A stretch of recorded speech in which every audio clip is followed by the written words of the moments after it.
Kapaglaom, maayong buntag kaninyong tanan. Ang atong hilisgutan karong Marso 14, giuluhan og ang pagpataliwala sa Espiritu. Ang atong teksto makita sa Roma 8:26. Sa ingon usab nga paagi, ang Espiritu motabang kanato sa diha nga magmaluyahon kita. Kay kita o God, dili man makamaong moampo sa atong inampuan.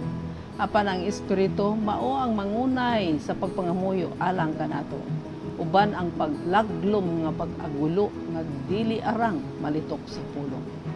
Mga kapaglaom, dili lang kita mag-aampo sa ngalan ni Kristo, apan pinaagi usab sa pagpadasig sa balaang Espiritu.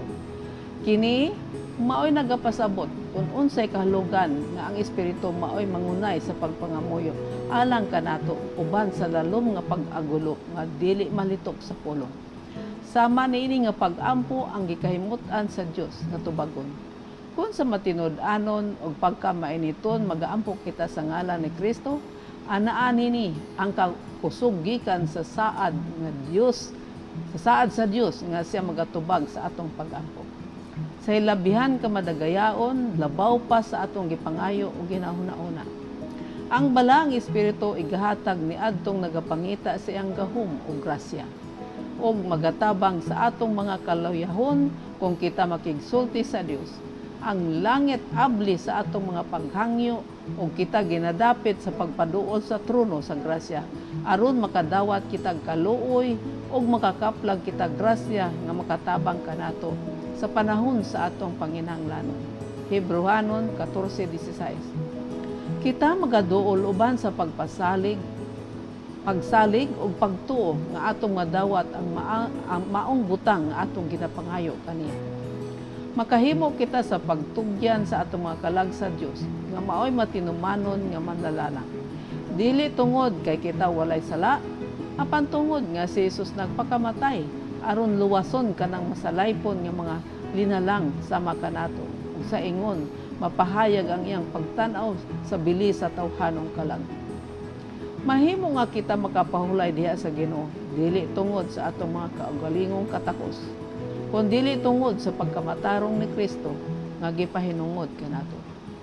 Adunay mga bandianong saad alang kanato diha sa pulong sa Dios. Ang plano sa kaluwasan dagaya. Dili kini sigpit og limitado nga paghatag nga gihimo alang kanato. Dili kita obligado sa pagsalig sa ebidensya nga ato nabatunan sa milabay nga tuig ug sa milabay nga bulan, apan aduna kitay kasiguruhan karon nga si Jesus buhi ug nagahimo og pangaliya alang kanato. Ang Dios wala nagabiya sa iyang masalaypon nga mga anak nga mga maluya sa pagtuo ug nakahimo og mga sayop. Ang Dios nagapaminaw ug nagadungog sa ilang mga pangamuyo ug mga pagpamatuod. Niadtong nagatutok ang Kristo matag adlaw ug matag oras ug nagatukaw sa pag-ampo, magaduol ngadto kay Hesus. Ang mga manulunda uban sa binukhad nga pako nagahulat aron sa pagdala sa ilang mga hinulsulong pag-ampo ngadto sa Dios ug ila kining ilista diha sa mga basahon sa langit. Kapag laom, dili lamang kita moampo sa ngalan ni Kristo, apan uban usab sa pagpadasig sa balaang Espiritu. Ang Espiritu maoy mutabang sa atong kaluyahon kung kita makigsulti sa atong Dios. Tabangan kita niya sa pagpangamuyo nga mahimong kahimutan sa Dios.